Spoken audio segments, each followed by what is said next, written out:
मली में छिलर बलदादी चूंडनि जे मौक़े ते यूनियन काउंसिल दरसाण शनूर ते वार्ड नंबर 1 ते साईं सैयद शोएब शाह आज़ाद उम्मीदवार तौर मैदान में लथल आहे। साईं सैयद शोएब शाह खां पुछंदासीं त हू सियासत जो शौक़ रखे थो ऐं हिन वक़्तु बाक़ायदा सियासत में क़दम रखण लाइ करे जेको बुनियादी स्टेप आहे त उहो वार्ड काउंसिल जी सीट ते इलेक्शन मिली रही आहे। हू कहिड़े माना इरादे सां इलेक्शन मिली रही आहे, हुनजो मंशूर कहिड़ो आहे त हू खटी करे इलेक्शन आवाम जा कहिड़ा कम कंदो। बिस्मिल्लाहिर्रहमानिर्रहीम। सभिनीनि खां पहिरियां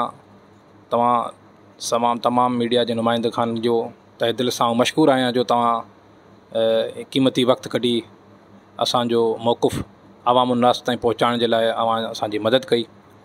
ॿुधाईंदो हलां त आउं यूसी दरसाणू छन्नू जो वार्ड नंबर 1 इन ते बहैसियत आज़ाद उम्मीदवार वार्ड काउंसिलर जी हैसियत सां आउं कैंडिडेट आहियां और इंशाअल्लाह असांजी पूरी कोशिशि आहे, उम्मीद ऐं अल्लाह जी ज़ात में यकीन आहे त असां हिते विनिंग खां बाद पंहिंजी पूरी आवाम उन्नास जेकी आहे उन्हनि जा उहे मसाइल जेकी गुज़िरियल ज़माननि खां पेंडिंग में आहिनि, जेकी हल नथा पिया थियनि, उन्हनि सां गॾु बि उन्हनि माण्हुनि जा उहे मसाइल उहे इशूज़ जेकी आहिनि उन्हनि खे असां हाईलाइट करूं ऐं उनखे बहितर सां बहितर तरीक़े सां उन मसाइलनि खे हल करण जी कोशिशि करियूं।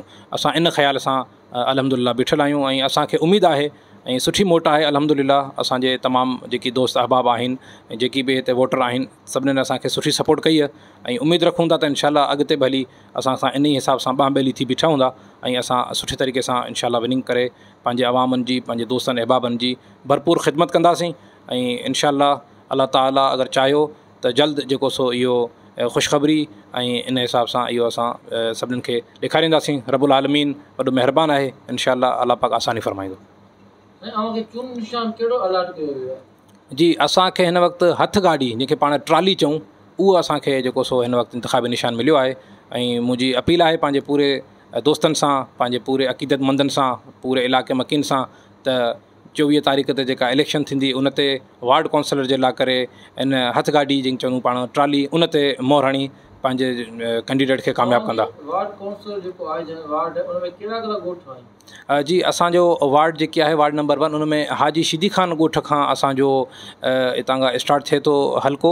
वार्ड नंबर 1 उन में उतां तव्हां ईंदो त मारू ॻोठ, मज़ार खान जोखियो ॻोठ, उनखां पोइ दुर मोहम्मद ॻोठ, हाजी मूसा ॻोठ, हाजी सुमार ॻोठ, हाजी यूसुफ ॻोठ। तव्हां हलंदे दरसाणे छन्ने खां वरी बराबरि 2 ॿिया ॻोठ आहिनि फेमस, जंहिंमें हिकु आहे उमर ॻोठ ऐं ॿियो अली हमल ॻोठ। उस ताईं असांजो जेको सो पूरो तक उते बीहे थो।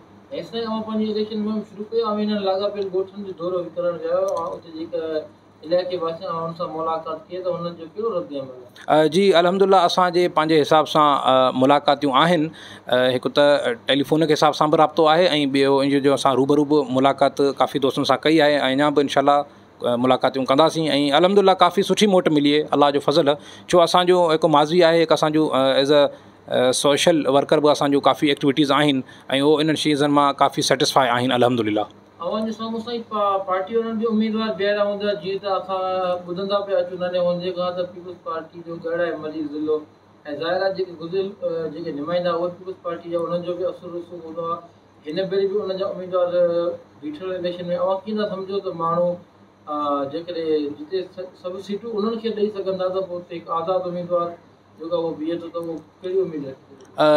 जी बिल्कुलु बहितरीनु सुवालु आहे। असां इहा उमेदु रखूं था त असांजी मलीर जी जेकी आवाम आहे उन जे अंदरि अल्हम्दुलिल्लाह इन शइ जो काफ़ी शऊर अची चुको आहे जो हिन भेरे जेकी आहे, हिन भेरे जेका इलेक्शन थींदी, असां ईअं था सम्झूं त इंशाअल्लाह जेकी वोट कास्ट जेको थींदो उहो इंशाअल्लाह कारकर्दगी जी बुनियाद ते कास्ट थींदो। ऐं तव्हां जेकी चयो त मलीर पीपल्स पार्टी जो गढ़ आहे, गढ़ हुजणु या गढ़ न हुजणु इहो को वॾो इशू न आहे। तव्हां ॾिसो मलीर जे अंदरि केतिरा मसाइल आहिनि। सॼी ज़िंदगी जेको कुझु अहिड़ियूं पार्टियूं जेकी आहिनि उहे अगरि विनिंग करण खां बावजूदि बि अगरि पंहिंजा मसाइल नथियूं हल करे सघनि, जेकी मसाइल हल कयूं आहे उन्हनि ते असां उन्हनि खे एप्रिशिएट कंदासीं। छो त मां पहिरियां बि अर्ज़ु कयो त असांजो हिते कंहिं बि पार्टी या कंहिं ज़ात सां, कंहिं क़बीले सां न का असांजी का अदावत आहे, न का असांजी उन्हनि सां दुश्मनी आहे। असां हिन शइ जो हिसो बणिजणु चाहियूं था, आवाम जी ख़िदमत करणु चाहियूं था, त इन बेस ते असां जेको सो इहा क़दम खयो आहे। बाक़ी अगरि इन फ्यूचर का बि पार्टी अगरि हिते विनिंग खां बाद कमु करे थी त इहो त तमामु एडवांस एप्रिशिएटिव उन्हनि जे लाइ करे ऐं पर इंशाअल्लाह आवाम उन्नास जेकी आहे उहा इन शइ खे परखंदी ऐं उनखां बाद ई वोट कास्ट कंदी। असां हिन में बिल्कुलु पुर उमेद आहियूं, पुर यकीन आहियूं इंशाअल्लाह।